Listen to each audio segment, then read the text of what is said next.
I must admit that whenever the gospel is about farming or agriculture, I'm at a loss. After all, I was born and raised in a row house in Baltimore City. And the only reason why our backyard was green was because my dad and I painted the concrete green.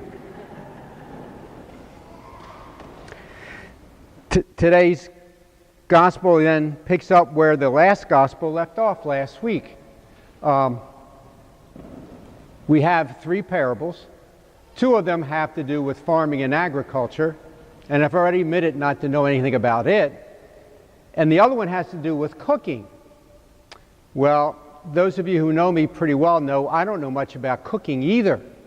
So the question you should have in your seat right now is, how in the world is he going to give us an intelligent homily about things he has no idea how they work? Well, it reminds me of an old Inspector Morse episode. Remember Morse? Long before we found out his first name was Endeavor, that kind of a thing. Well, he had a very difficult case. And his bosses and the media were on him throughout the whole thing. And he finally figured out who done it. And when the media asked him the question like, okay, how did you figure this out? His response was, it was something I read in a book. So what you're going to hear are some things that I've read in many, many books. I mentioned we pick up from last week, right at the next verse. And remember, last week we heard about the sower and the seed and about the great crop that would come about in the kingdom, 160, 30-fold. Well, today's first parable has to do with weeds and wheat. In the old days, you may have remembered it was called the terrace, which was an old English word for weeds. And we hear how these weeds and wheat are growing up together. Now, lest you think that Jesus fabricated a story about an enemy coming in and sowing weeds in with somebody else's wheat, he didn't make it up. It was actually a real-life occurrence from time to time. In fact, it was a major problem for farmers in first century Palestine. So somebody coming in trying to sabotage somebody else's crop and to shame them by sowing these fool's wheat in with the real wheat was something that actually occurred from time to time. And of course the owner had a dilemma. He knows that this has happened. Does he tell his people to go out and start pulling up what seemed to be the weeds? Because when these weeds were first growing, they looked just like the real wheat. And it was hard to differentiate between the two. And so he was scared that if he pulled up what the people thought were weeds, they were actually going to pull up the wheat with it. So he told them, let them both grow up together. And when we get to the harvest time, then we'll be able to differentiate between the actual weeds and the wheat itself. The second parable has to do with a mustard seed plant. Now, first of all, you have to understand this mustard seed plant is not like the mustard plant that we have in the United States, from which we get that yellow stuff we put on our hot dogs at Memphis Redbird games. This was something else. And I've seen pictures of it. It's actually a big weed itself. Now, the gospel has it wrong. It's not the smallest of all the seeds that existed at the time. There were seeds smaller. However, it became a proverbial expression that if something was as small as a mustard seed, it meant it was terribly, terribly, terribly tiny. Also, the gospel got it wrong. A bird couldn't build a nest in its branches because there was no way to support the weight. When you see a picture of this thing, you'll see why.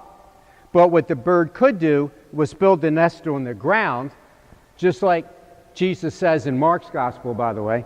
And then there would be camouflage from the leaves and shade from the leaves so that predators wouldn't come and steal the eggs. But it couldn't have been supported within the branches. The third parable has to do with yeast or leaven in dough. So I'm going to tell a personal story here, and it's not a parable, it's just a story. Okay? And that has to do with my mom. My mom was first generation in this country of Polish immigrants. Her mom and dad came over on the boat to Baltimore. And every Easter and Christmas, she cooked some special food, like Polish sausage, and she developed this concoction with horseradish and red beets and sugar to eat alongside as a condiment. And she used to do what she called raisin bread. Well, it was so rich it was more like cake. And in fact, some of our cousins would drive 3 hours at Christmas time and at Easter just to have her Easter raisin bread and the Polish sausage and everything. Okay? And so I remember as a kid when she started mixing the dough or whatever she did and started, I guess you call it kneading it or whatever you do, and they put the yeast in, there would be this aroma throughout the house. It was very distinctive, that yeast in the dough. And I remember being awakened in the middle of the night by the smell, but not being angry because I knew what was going to be the product of this, her wonderful Easter bread the next day. So these are the 3 parables we have today.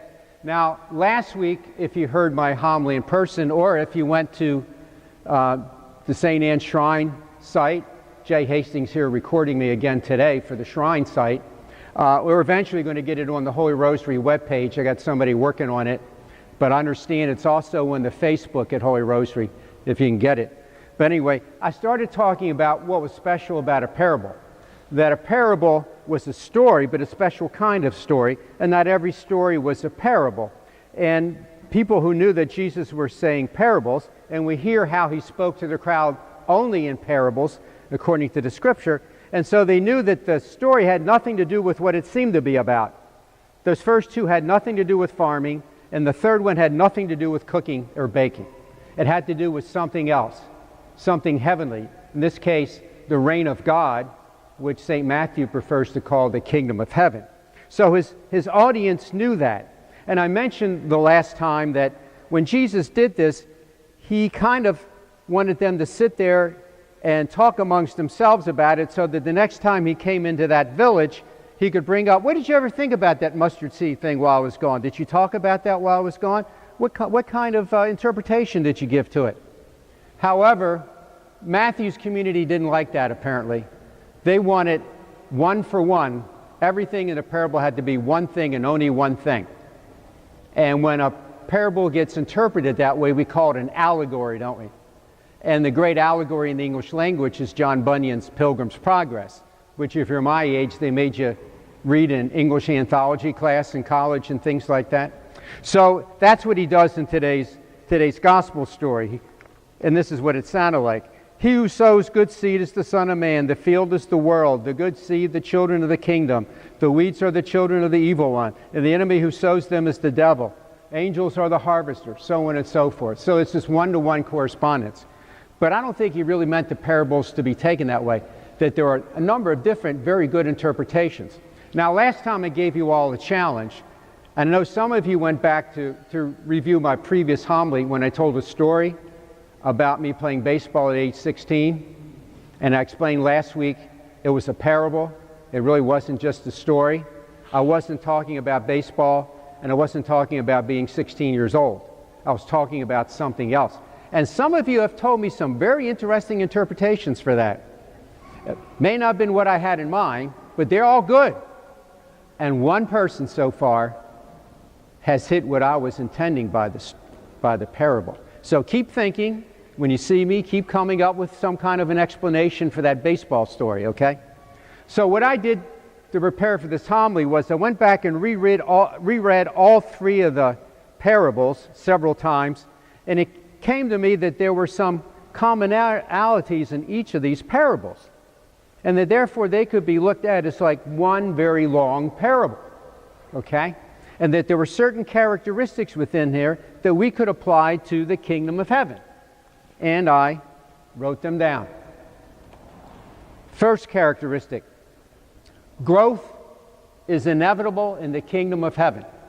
We heard that last week with the sower and the seed, right? With the tremendous harvest beyond anybody's imagining. But we get it in this one too. The weed has to grow up. Even the weeds grow up. The mustard seed plant grows up. And I'll interrupt with another story, by the way. Not a parable, just a story. When I first came from London, England, to Millington, Tennessee to be stationed at the Naval Hospital. Think about that. I lived in downtown London in the West End, and they sent me to Millington. Anyway, I was the director of administration at the hospital. Okay, and I no more moved into my home on Elmore Road than I had to go 4 weeks to Bethesda, Maryland to attend the senior leadership course. So I said to a friend, I said, you know, a landscaper, I want some beds put in and different plants and flowers and all this other kinds of stuff. And they said, what do you want? I said, I'm a city boy. I don't know. Your landscaper knows better than I know. Put what you think ought to be in those beds. And I go off. I come back 4 weeks later, and it's beautiful. There's all kinds of stuff out there. In fact, I even thought maybe too much stuff out there. But anyway, it was gorgeous. And there was something, though, a couple inches apart in the whole front of the house. And I had a 3,500 square foot house, by the way, so it was big. And I said to her, what are those things? She said, they're monkey grass. I did not know that at the time, that you're laughing, okay? Monkey grass, in a way, is a lot like that mustard seed plant. The monkey grass just took over the entire bed. Every week I'm out there pulling part of that monkey grass from every place within the bed. So I finally just transplanted half of them to the side of the house where I had some railway ties, because I didn't care what it did. It was behind the fence. It could grow all over the place. I didn't care. But the same thing with this mustard seed plant. Once you planted it, it just took off. And you almost had to curtail it in some way and cut it back, because it would just take over everything. Okay? Same as the monkey grass. And of course, growth has to do with the yeast too, because it causes the dough to rise and be able to bake into bread. So time is important in the kingdom of heaven. It took time to do all that. Now, many of us during our lives probably alternate between being wheat and being weeds. Okay? Sometimes we're good, and sometimes, well, we're not so good. We're like the weeds. And so God gives us time to turn around and become wheat again. Going to the sacrament of penance, confession, confessing our sins, having a change of heart, doing good works, and so on and so forth. So then we revert back from being weeds to being wheat, and back and forth. So God has given us time to do that. Okay? However, if you notice in the story, justice is inevitable in the kingdom of heaven. Because eventually those weeds are going to be what? They're going to be burnt. And Jesus always used the dump heap called Gehenna outside of Jerusalem that had a fire going 24 hours a day to be a symbol of hell. So when those televangelists tell you there is no such thing as hell, tell them to go back and read the 13th chapter of the Gospel according to St. Matthew, because Jesus thinks that there's a hell, okay? Not to scare people, but to let you know that justice is inevitable.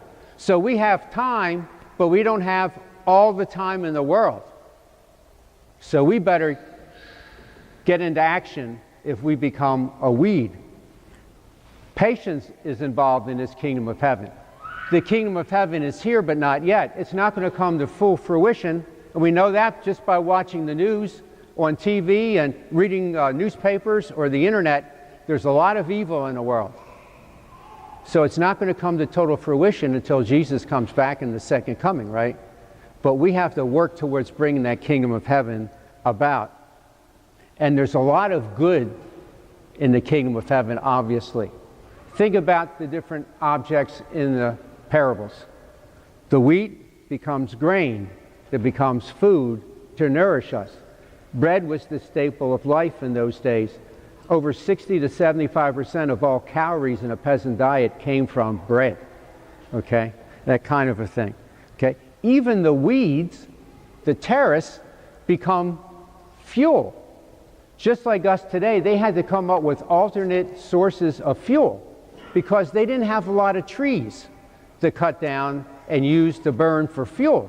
So they had to use other sources of fuel. And one of them was these false wheat, these weeds. It could be used as fuel by being burnt. that kind of a thing. And of course, that mustard seed plant protects, the eggs and everything else in the nest and provides shade and camouflage for that. And of course, the yeast causes the rye to be baked into real bread. So there's good, so much good in this kingdom of heaven. So these are some of the characteristics I got out of reviewing all three of the parables for today. You might be able to come up with other things too. But we have to be patient too. We have to trust in God. Just like the owner trusted that if he allowed the weeds and the wheat to grow up together, that the weeds would not strangle the wheat, okay? That they'd both be able to survive. We need to trust in God too. That His love and His mercy is there for us all the time. That we have time to turn from our evil ways to the good ways. And that we need to be patient while we wait for this kingdom of heaven to come to fruition. And on a more close note, we have to be patient and wait for next week, because next week we'll have 3 more parables about this wonderful thing called the kingdom of heaven.